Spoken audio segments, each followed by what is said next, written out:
Nuno, buenas noches. A mí me conocen ya. Demasiado, no sé.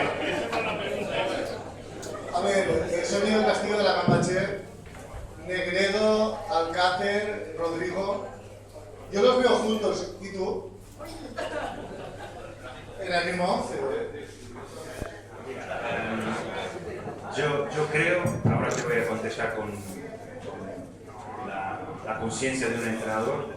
Yo creo que el equipo tiene que tener equilibrio y si ese equilibrio puede llegar con Álvaro, con Rodrigo y Paco al mismo tiempo, lo haríamos y lo vamos a hacer si es necesario. Pero una cosa no podemos nunca olvidarnos, que el equipo, para estar organizado, no puede pensar solo en atacar.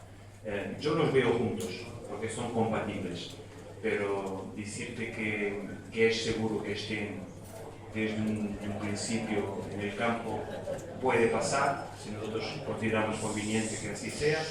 Tener en cuenta siempre el adversario que tenemos. Nosotros estudiamos mucho los adversarios, analizamos, y si vemos que es el mejor equipo para ese partido que estén los tres juntos, lo vamos a hacer sin ningún problema. Ahora, no, una cosa es fundamental: son grandes jugadores,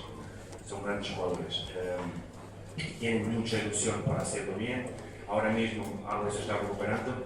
Cuando esté al 100%, yo creo sinceramente que no hay delantera ninguna como nosotros. Somos la mejor delantera de España y la tenemos.